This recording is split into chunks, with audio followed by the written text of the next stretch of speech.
I'm in love with you, and I can't do this anymore. The words hung in the air between us like shattered glass, sharp and irreversible. Patrick stood in the doorway of my apartment, rain-soaked and trembling, his green eyes blazing with something between fury and desperation. I'd known him for 8 years, since we were both awkward 18-year-olds starting college, and I'd never seen him look at me like this. Like I'd broken something precious, like I'd been breaking it for years without realizing. My heart was hammering so hard I could barely breathe. "What are you talking about?" "Don't," he said, his voice cracking.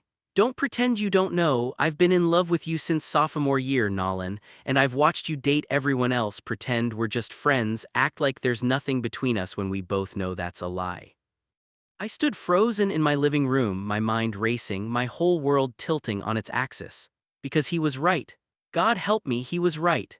And I'd spent 8 years running from this exact moment, terrified of what it would mean if I let myself feel what I felt every time Patrick looked at me, touched me, existed in my space. "Patrick, I started, but I didn't know how to finish. How do you explain 8 years of cowardice? 8 years of convincing yourself that the most important person in your life was just a friend, that the way your heart raced when he laughed was normal, that everyone felt this way about their best friend."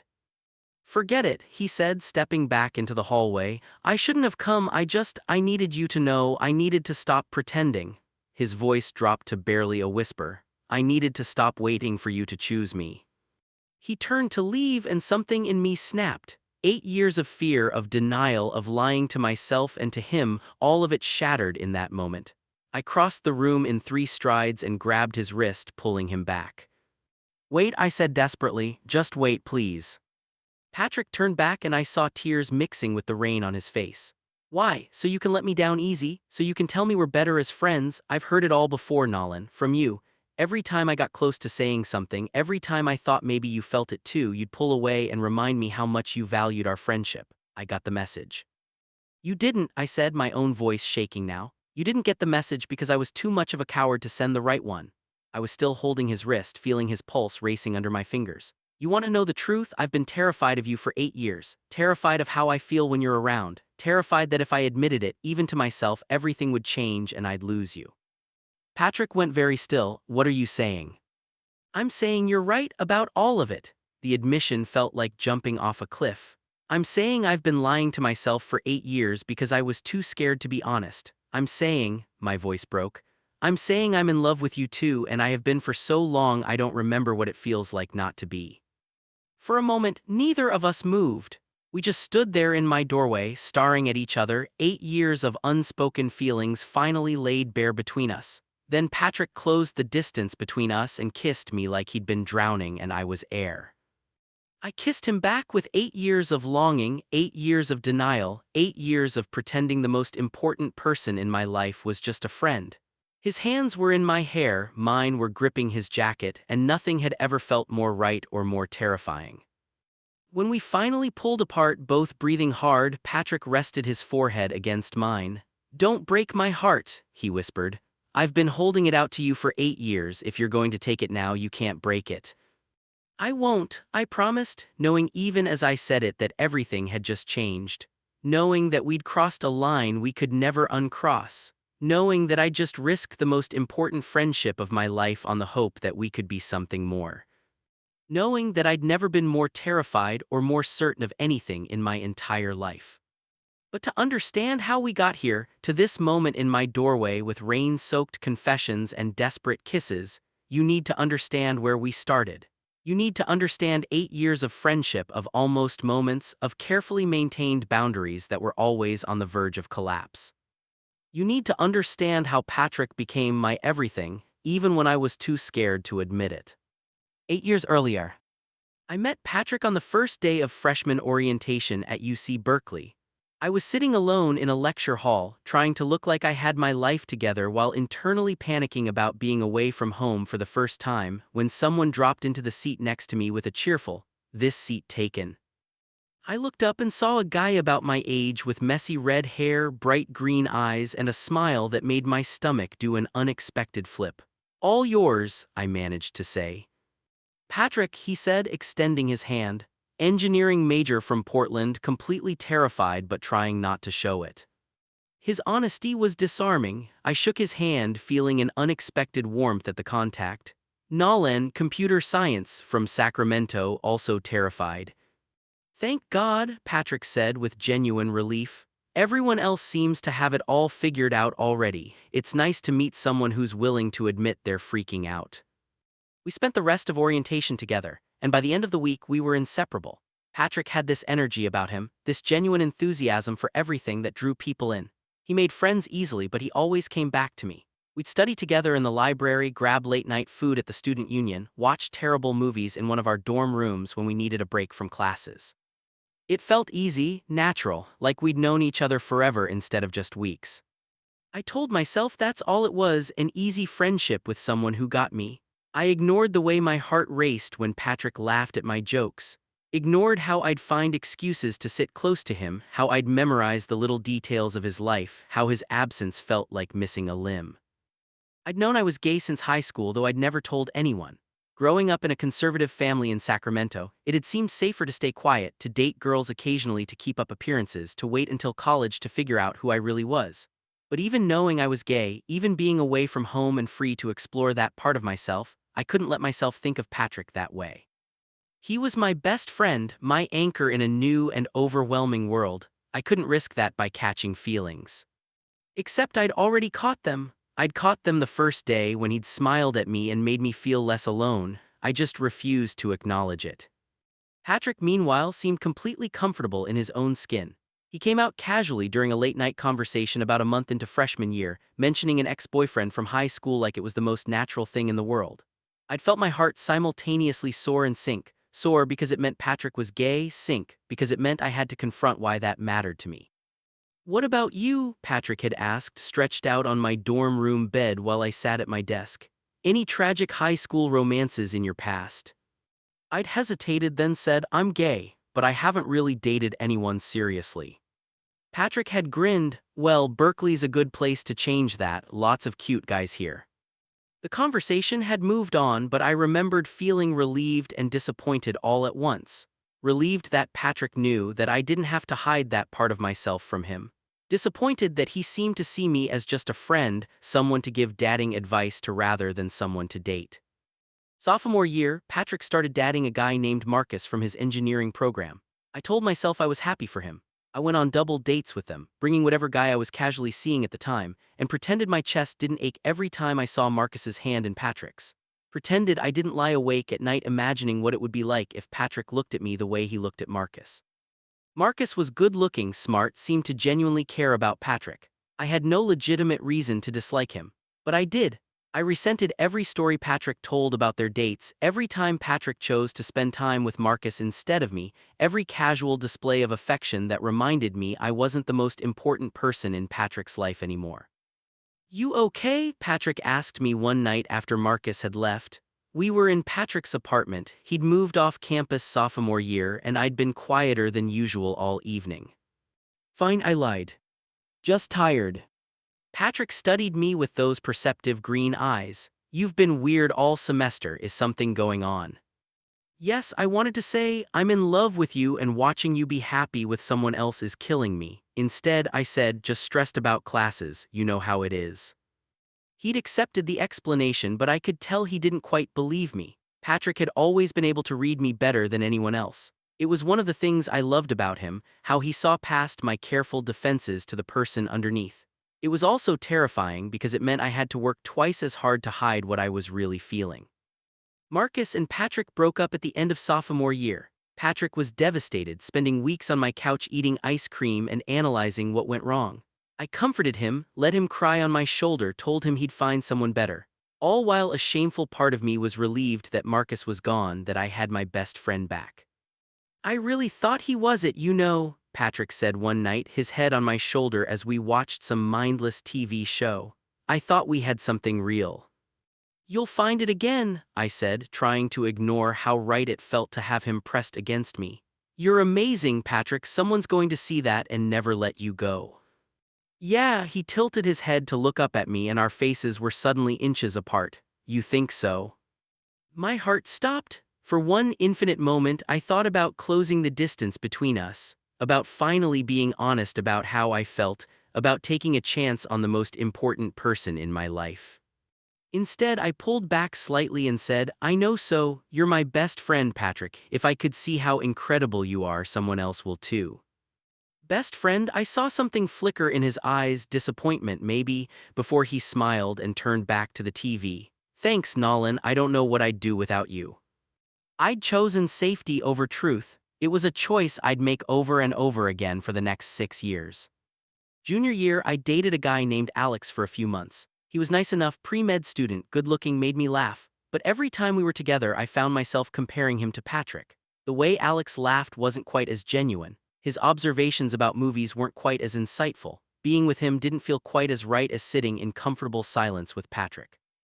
Patrick seemed happy I was dating someone. He'd encourage me to bring Alex around, would make an effort to get to know him, would ask how things were going with genuine interest. Sometimes I'd catch him watching us with an expression I couldn't quite read, but he never said anything negative. Alex seems great, Patrick said one day when we were having lunch together, just the two of us. You guys getting serious? I shrugged, I don't know, maybe he wants to meet my parents. That's a big step. Patrick was picking at his food, not quite meeting my eyes. Are you going to do it? Probably not. My parents don't even know I'm gay, let alone dating someone. I'd been meaning to tell them for years, but every time I tried, the words stuck in my throat. It was easier to keep that part of my life separate. You should tell them, Patrick said softly. They're going to love you no matter what, and hiding who you are, it's exhausting, Nolan. Trust me, I know. When did you become so wise? I tried to make it light, but Patrick's expression stayed serious. I'm just saying, life's too short to hide who you really are, to pretend you don't want the things you want. He looked at me then, really looked at me, and I felt like he could see straight through to all the truths I was hiding. Don't you ever just want to be honest about everything? Yes, I thought, I want to be honest about loving you, about how being with Alex feels like settling, about how I've been in love with you since the day we met and I'm terrified you'll never feel the same way. Sometimes, I said instead, but honesty is complicated.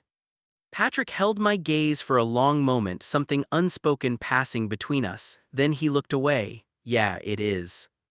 Alex and I broke up a month later. It was mutual, friendly, a recognition that we weren't right for each other long term.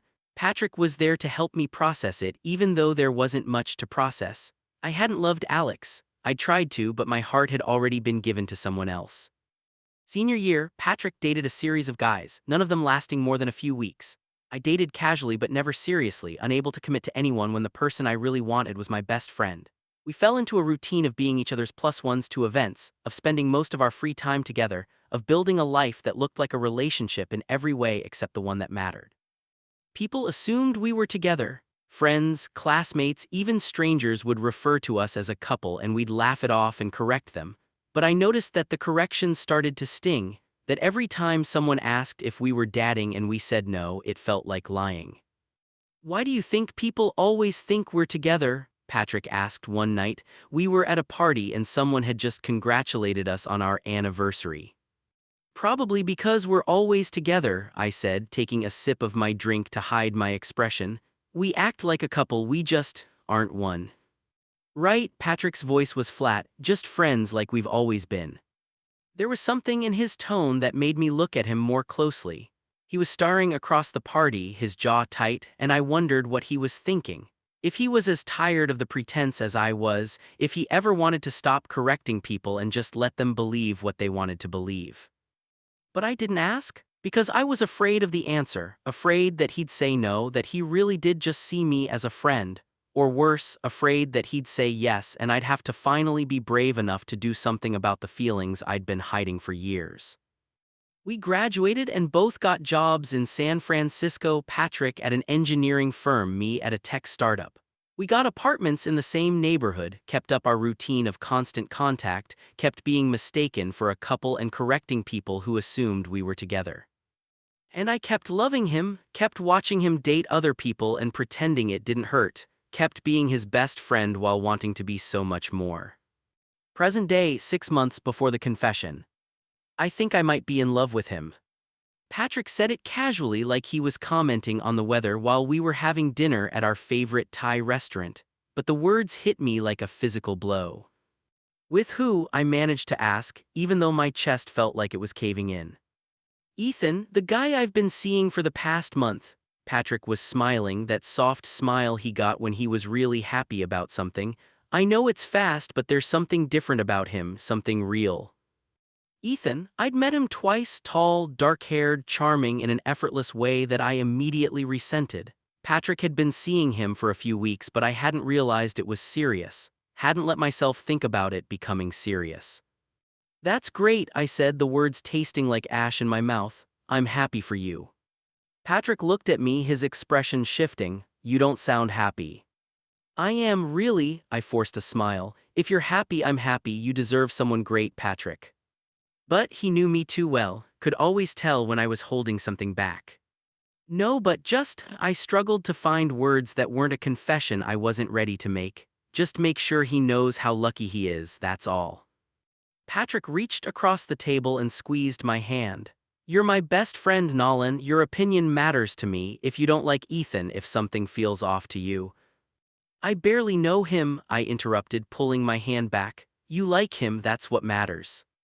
Over the next few months, I watched Patrick fall in love with someone else. Again, except this time felt different. This time, Patrick was serious. He talked about future plans with Ethan, about maybe moving in together, about introducing Ethan to his parents. Every conversation felt like another nail in the coffin of the future I'd secretly been imagining. I started pulling away, not dramatically, I was too much of a coward for that, but gradually. I'd make excuses when Patrick invited me to hang out. I'd be vague about my plans, I'd keep conversations short. It hurt less to have distance than to watch him build a life with someone else. You're avoiding me? Patrick said, cornering me at my apartment one Saturday. He'd shown up unannounced, something he rarely did anymore now that he spent most of his time with Ethan.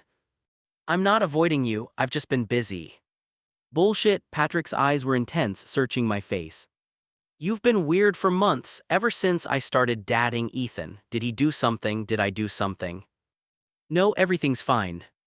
Nolan, he stepped closer and I could smell his familiar cologne, could see the concern in his green eyes. Talk to me, please, I feel like I'm losing you and I don't understand why. Because I can't watch you love someone else anymore, I thought. Because every day I don't tell you how I feel is another day I hate myself. Because I've been in love with you for 8 years and I'm not strong enough to keep pretending. You're not losing me, I said instead. You have Ethan now, that's how it should be, you should be focused on him. That doesn't mean I don't have time for you, Patrick said, frustration creeping into his voice. You're my best friend, you've been my best friend since we were 18, some new relationship doesn't change that. Maybe it should, the words came out harsher than I intended. Maybe we've been too dependent on each other, maybe it's good that we're both moving on. Patrick looked like I'd slapped him. Moving on from what?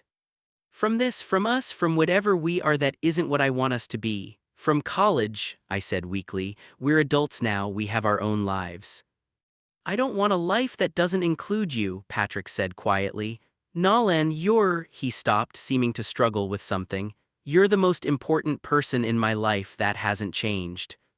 What about Ethan?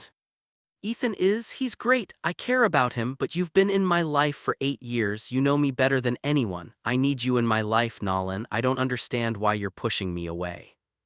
Because it hurts too much to stay close. Because I love you and you love someone else. Because I've wasted 8 years being too scared to be honest and now it's too late. I'm not pushing you away, I lied. I'm dating someone too, I need to focus on that. It was a lie, I wasn't dating anyone, but I saw the flash of something across Patrick's face, surprise, maybe hurt, and I knew I'd hit a nerve. You are since when? A few weeks, the lie was getting easier, which somehow made it worse. His name is David, it's still new. Oh, Patrick's voice was flat, you didn't mention him. You didn't mention Ethan until you'd been dating for a month. That's different, I tell you everything. He was watching me with an intensity that made me want to squirm. You've never kept secrets from me before. I've been keeping the biggest secret of my life from you for 8 years, I thought, what's one more? People change, Patrick, we're not college kids anymore. He was quiet for a long moment and I saw something shift in his expression. Hurt, yes, but also something else. Resignation, maybe. Right, of course, I should go. I told Ethan I'd meet him for dinner. Tell him I said hi, I said, even though I'd rather never think about Ethan again. Yeah, and Nolan, if David makes you happy, really happy, then I'm glad. You deserve that. After he left, I sat in my empty apartment and wondered why doing the right thing, pushing Patrick away so he could be happy with someone else, felt so much like doing the wrong thing. 3 months before the confession, I broke up with Ethan. Patrick said it while we were sitting in Golden Gate Park on a rare Saturday we'd both had free. I'd been making more of an effort to maintain our friendship, unable to completely cut him out of my life no matter how much it hurt. The made-up relationship with David had quietly dissolved after a few weeks when Patrick stopped asking about it and I stopped bothering to mention it. What? Why? I tried to keep my voice neutral, tried not to let him hear the hope that surged up in my chest. Patrick shrugged, staring out at the people passing by. It wasn't working. He wanted things I couldn't give him. Like what? Like being the most important person in my life. Patrick glanced at me, then away. He said I was too close to you, that he could never compete with our friendship. He gave me an ultimatum, him or you. My heart stopped. Patrick, if you broke up with him because of me. I didn't break up with him because of you, Patrick interrupted. I broke up with him because anyone who makes me choose between them and the people I love isn't someone I want to be with. He was quiet for a moment, but he wasn't entirely wrong about us. What do you mean? Patrick turned to look at me fully, and there was something in his eyes I'd never seen before, something vulnerable and scared and desperate. We're not normal, Nolan, the way we are with each other. It's not. People don't have friendships like ours. So what? I tried to laugh it off. We're close, that's a good thing. Is it? Patrick's voice was soft, because sometimes I think. He stopped, shook his head. Never mind. No, say it, what do you think? He looked at me for a long moment and I saw him wrestling with something, saw the exact moment he decided not to say whatever he'd been about to say. I think we're lucky to have each other, he said instead, that's all. I knew he was lying. I could see it in the tension in his shoulders, in the way he wouldn't quite meet my eyes, and I almost called him on it, almost pushed him to say whatever truth he was hiding, almost told him my own truth that had been burning a hole in my chest for 8 years. But I was a coward, so instead I said, yeah, we are. We sat in silence for a while, the words we weren't saying hanging heavy between us. And I wondered if Patrick could feel it too, the weight of all these unspoken truths, the way they were slowly crushing us both. 1 month before the confession, I was at a bar with some coworkers when I saw Patrick across the room. He was with a group of people I didn't recognize, laughing at something someone said. He looked good. He always looked good in dark jeans and a fitted shirt that brought out his eyes. I watched him for a moment before he noticed me, and I saw the exact moment he did. His face lit up with that smile he saved for people he actually cared about, and he excused himself from his group to come over. Nolan, I didn't know you'd be here. He gave me a quick hug and I breathed in his familiar scent, felt the familiar ache in my chest. Work thing, I said, gesturing vaguely at my coworkers. What about you? Engineering society mixer, boring as hell. Honestly, I'm glad you're here. He was standing close enough that I could feel the warmth radiating off him. Want to get out of here? Grab real food? I should probably stay, I said reluctantly. It's kind of a networking thing. Right, of course. Was that disappointment in his voice? Well, maybe after. We haven't had a chance to really talk in weeks. Sure, text me when you're done. Patrick headed back to his group and I tried to focus on my coworker's conversation. But I kept catching myself watching him, watching the way he laughed, the way he gestured with his hands when he was excited about something, the way he ran his fingers through his hair when he was nervous. I was so focused on Patrick that I almost missed it when a guy from his group put his hand on Patrick's lower back. Casual, familiar, possessive. Patrick didn't pull away. Instead, he leaned into the touch, smiled up at the guy, tall, blonde, objectively attractive in that California surfer way, and said something that made him laugh. The jealousy that surged through me was sharp and immediate. I watched them for the next hour, watched the way they gravitated toward each other, watched the guy, whose name I learned was Connor, touch Patrick's arm, his shoulder, his back. Watched Patrick smile at him in a way that made my chest feel like it was being crushed. This was what I'd been avoiding for months. This feeling of watching Patrick with someone else and wanting to break things. Of wondering why I wasn't enough, why I was never enough, why after 8 years he still only saw me as a friend. I left without saying goodbye to anyone, sent Patrick a text saying something came up and I had to go, went home and sat in the dark wondering how much longer I could do this. How many more times I could watch Patrick fall for someone who wasn't me. My phone buzzed around midnight. Patrick. Are you okay? You left kind of suddenly. Fine, just tired. Are you sure? You've been weird again lately. I'm fine, Patrick, enjoy your night. There was a long pause before his next text. I'd rather be with you, Connor's nice but he's not. Anyway, we still on for movie night this weekend. My heart did that stupid flip it always did when Patrick chose me, even in small ways. Yeah, your place or mine. Yours, I'll bring the terrible pizza you like. It's not terrible. It's cardboard with cheese, Nolan. Sounds like you're uninvited. You'd never, you need me to explain the plot to you. One time I fell asleep during a movie. It was the climax. I'll never let you live it down. I smiled despite myself, despite the jealousy and heartache and confusion. This was why I couldn't give up on our friendship even when it hurt. Patrick made everything better just by being in my life, even when he was breaking my heart without knowing it. The week before the confession. Movie night at my place had become a weekly tradition again. Patrick would show up with pizza and I'd have beer in the fridge and we'd watch whatever terrible action movie or rom-com we were in the mood for and talk about everything and nothing. Except tonight felt different. Patrick seemed distracted, kept checking his phone, seemed to have something on his mind. Everything okay? I asked during a particularly boring part of the movie. Yeah, fine, he put his phone down. Sorry, Connor keeps texting. Connor, the guy from the bar, of course, you guys seeing each other. We've gone out a few times. Patrick was picking at the label on his beer bottle, not looking at me. He wants to make it official, wants me to meet his friends, do the whole boyfriend thing. And you don't want to? I tried to keep my voice neutral. I don't know, he's great, we have fun together, but Patrick finally looked at me. Does it ever feel like you're going through the motions, like you're dating someone because you should, not because you actually want to? Yes, I thought every time I've dated anyone in the past 8 years, because the person I actually want has never been an option. Sometimes, I said carefully, why don't you want to be with Connor? Patrick was quiet for a long moment. Because he's not. He stopped, shook his head. It doesn't matter, I should probably give him a real chance, right? He's a good guy. If you have to convince yourself to be with someone, they're probably not right for you. Wise words from Nolan Chen, who hasn't had a serious relationship since college. It stung even though he said it lightly. Maybe that's because I already know what I want, I'm just not brave enough to go after it. Patrick turned to look at me fully and there was something searching in his gaze. What do you want, Nolan? You, I've always wanted you. I want to stop pretending we're just friends. I want to kiss you the way I've been wanting to kiss you since we were 18.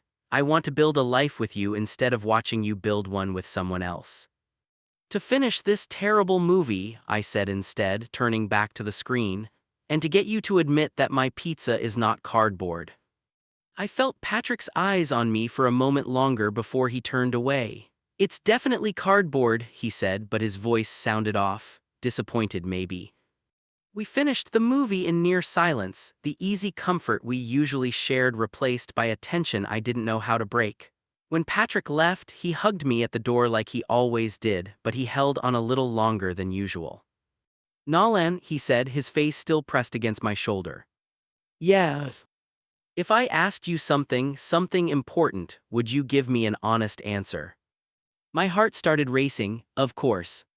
He pulled back, looked at me, and I saw the conflict in his eyes, saw him on the verge of asking something that would change everything. Then his phone buzzed, Connor again probably, and the moment shattered. Never mind, he said, stepping back, I'll see you next week. I watched him walk down the hallway, part of me screaming to call him back, to ask him what he'd been about to say. But I didn't, because I was afraid of his answer. Afraid of changing things, afraid of finally getting what I wanted and discovering I'd been wrong about everything. That was 6 days ago, and now he was standing in my doorway, soaked from the rain, telling me he loved me, telling me he couldn't do this anymore. finally saying all the things we'd been dancing around for 8 years. And I'd kissed him. Finally, after 8 years of wanting to, I'd kissed my best friend like he was oxygen and I was drowning. We'd stayed up all night talking, really talking for the first time in 8 years. Patrick told me about sophomore year, about realizing he had feelings for me and trying to push them down, about dating Marcus and Ethan and Connor and countless others, always trying to find someone who made him feel the way I did and always failing. About the years of almost confessions, of moments where he'd been on the verge of telling me the truth but chickened out at the last second.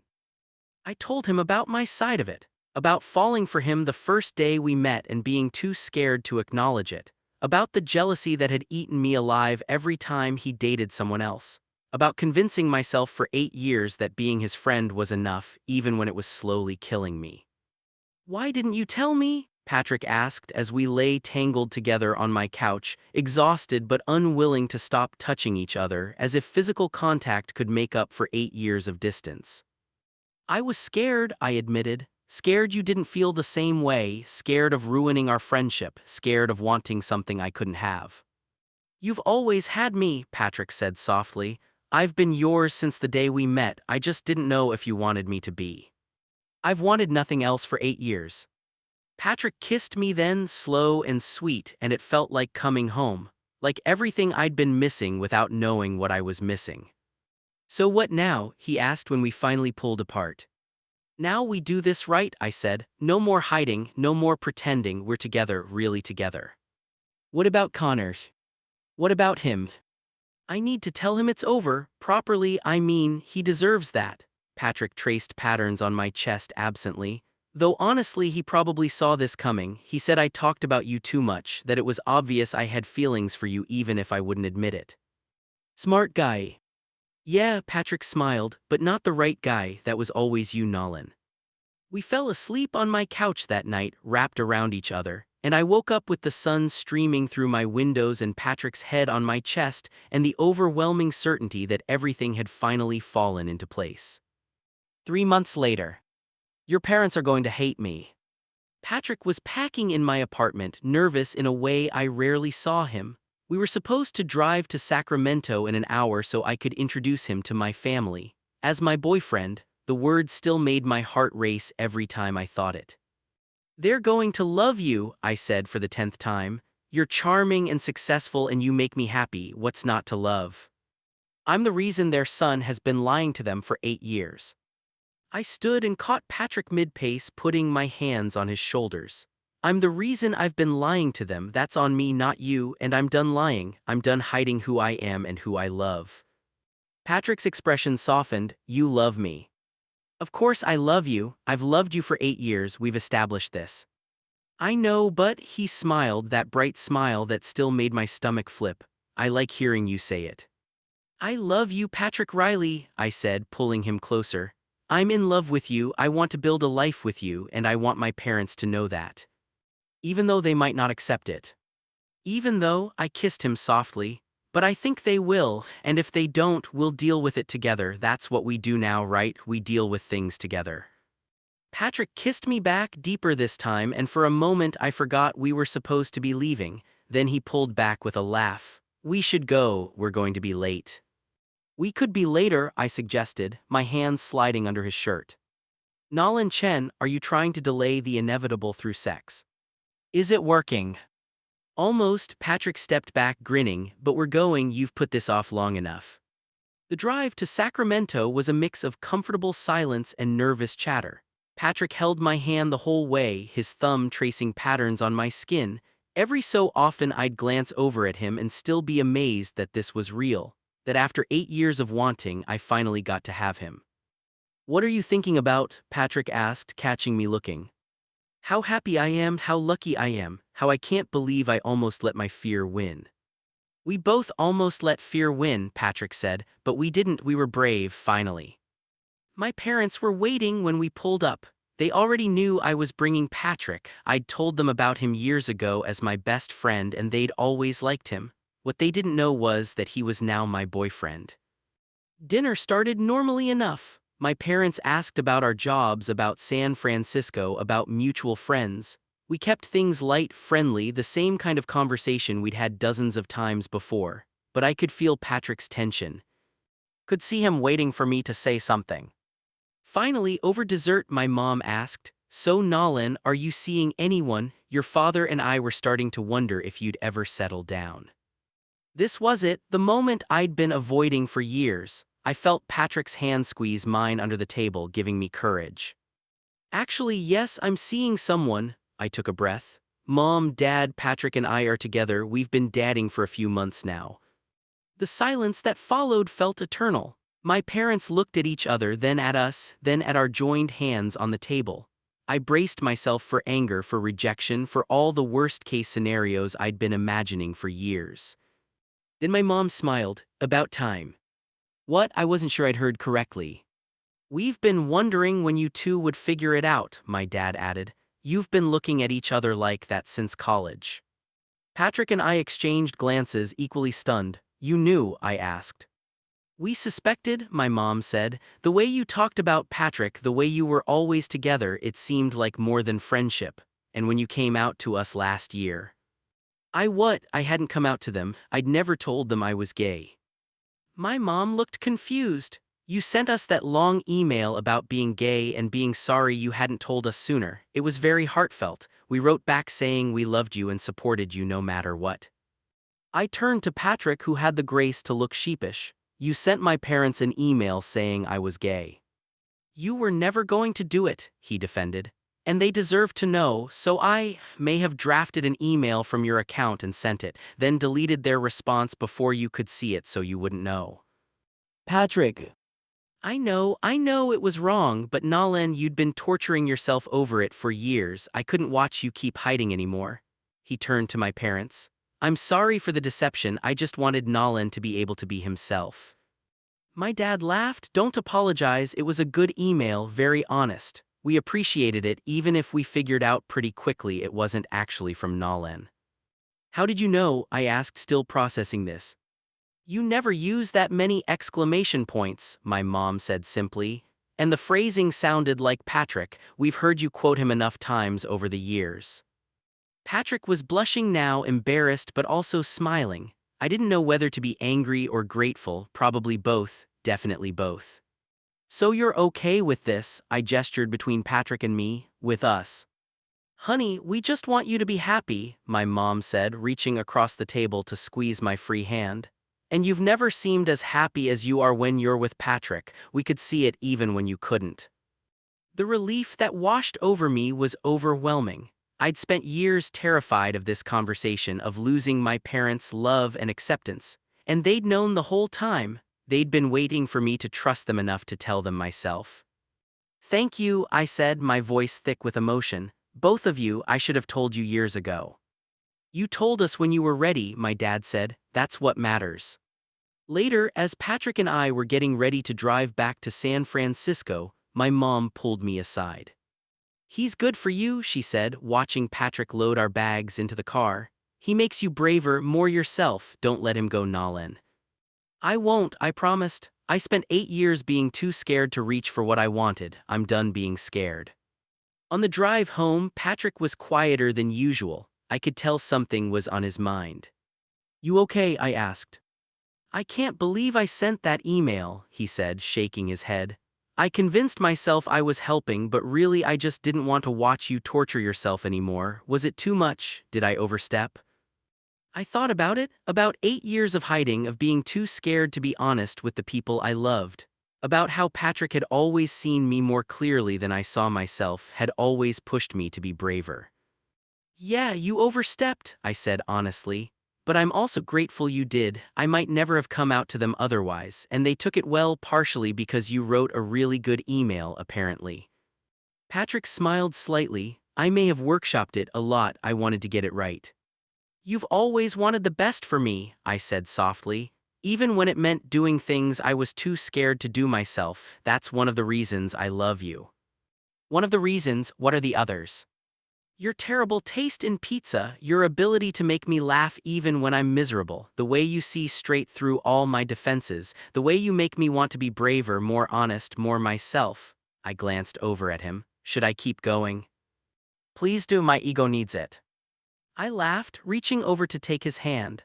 I love your laugh, your optimism, your terrible jokes, the way you scrunch your nose when you're thinking, the way you've been patient with me for 8 years waiting for me to catch up to what you already knew.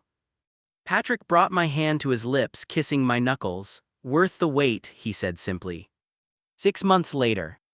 I was in my apartment, though calling it my apartment felt weird now since Patrick spent more nights here than at his own place, working on a freelance design project when Patrick came in looking excited. I got offered a position, he blurted out.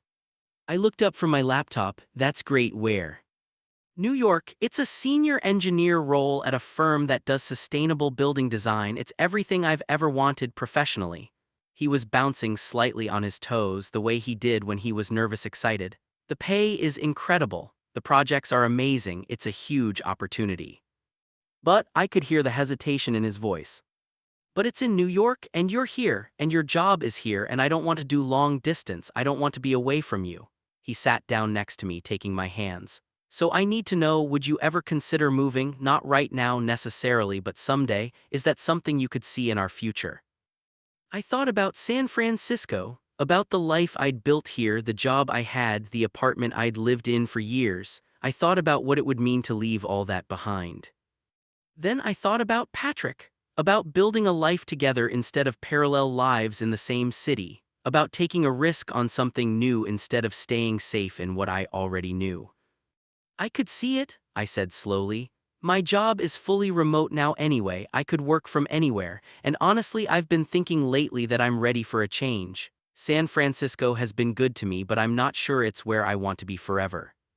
Patrick's eyes lit up. Really, you'd move to New York with me? Not just with you, for us, for the adventure of it, for the chance to build something new together. I pulled him closer. When would you start? They want me in 3 months. I know that's fast. Let's do it, I said, surprising myself with how certain I felt. Let's move to New York together. Patrick kissed me, deep and grateful and full of promise. I love you so much, you know that, right? I know I love you too. Even though I sent that email to your parents. Especially because you sent that email to my parents. I kissed him again. You make me braver, Patrick, you always have. It's time I return the favor. Present-day New York. We've been in New York for 4 months now, living in a small but perfect apartment in Brooklyn. Patrick loves his job. I'm working on a graphic novel, something I never would have had the courage to try if Patrick hadn't encouraged me to take a chance on my art. We have dinner with his parents every few weeks when they visit from Portland, and my parents came out last month to see our new place. Life isn't perfect. We fight sometimes, about whose turn it is to do dishes, about whether to get a cat. Patrick wants one, I'm allergic, about big things and small things and everything in between. But we fight fair and we always make up, and every disagreement ends with both of us more certain that this is right, that we're right. Tonight, we're having people over, friends we've made in the city, Patrick's coworkers, a couple of my college friends who live here now. The apartment is full of laughter and conversation, and I'm standing in the kitchen getting more drinks when I feel arms wrap around my waist from behind. Having fun, Patrick murmurs against my ear. The best, I say, turning in his arms to face him. You. Watching you host is kind of my favorite thing. You get all focused and want everything to be perfect. It's adorable. I'm not adorable, I'm sophisticated and mature. You're adorable, Patrick kisses me, soft and sweet, and I forget for a moment that we have an apartment full of people. Hey, remember that night in San Francisco? When I showed up at your door in the rain. Hard to forget, you told me you loved me, changed my whole life. Best decision I ever made, Patrick says, being brave enough to finally tell you the truth. Second best, I correct. The best was knocking on the wrong hotel room door 8 years ago. That was you answered the door. Details, I kiss him again. I'm glad you did though, knock on my door both literally and metaphorically. Patrick laughs against my lips. That was the worst metaphor you've ever made. You love my bad metaphors. I love everything about you. He pulls back slightly, his honey green eyes serious. Even after 8 years, I'm still finding new things to love. Is that normal? I don't know if it's normal, I say honestly, but it's us, and I wouldn't change a thing. We rejoin our party, Patrick's hand in mine, and I think about the journey that brought us here. About two 18-year-olds meeting at freshman orientation, about 8 years of friendship and longing and fear, about a rainy night confession that changed everything. About being brave enough to finally reach for what we wanted. About choosing each other every single day. Epilogue 2 years later. Ready? Patrick asks, squeezing my hand. We're standing outside City Hall about to go in and get married. It's a small ceremony, just us, a few close friends, and our parents. Nothing fancy, nothing elaborate, just two people making it official after 10 years of loving each other. I've been ready for 10 years, I say honestly. I'm just glad I finally figured that out. Patrick laughs, pulling me in for a kiss. We both took our time getting here, but we made it. We did. I look at him, at the man I fell in love with a decade ago, the man who's been my best friend and my partner and my home. No regrets. Only one, Patrick says seriously. I regret not telling you I loved you sooner. We could have had 10 years together instead of just these past few. We had 10 years together, I correct. They just looked different than they could have, but those 8 years of friendship, they made this stronger, made us stronger. I wouldn't change them. Not even the parts where we were both miserable. Especially not those parts. They taught us to appreciate what we have now. Patrick's eyes are suspiciously bright. How did I get so lucky? I ask myself the same thing every day. I wipe at the corner of his eye with my thumb. Come on, let's go get married. Best idea you've ever had. It was your idea. Details, Patrick says, echoing my words from years ago. Let's go make it official.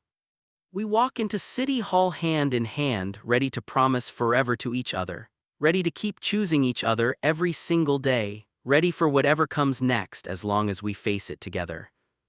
Because that's what love is, I've learned. It's not just the big dramatic moments, though those matter too. It's the everyday choosing, the quiet moments, the shared jokes and comfortable silences, the knowing someone so completely that they feel like home. It's being brave enough to tell the truth, even when you're terrified. It's being patient enough to wait for someone to catch up to where you already are. It's being willing to take risks, to move across the country, to build something new together. It's loving someone for 10 years, through friendship and longing and fear, and finally, getting to keep them. Patrick and I made it. After 10 years of almost moments and missed chances, of loving each other from a distance and being too scared to close the gap, we made it. And every day we keep choosing to make it, together. That's our story, that's our truth, and I wouldn't change a single moment of it.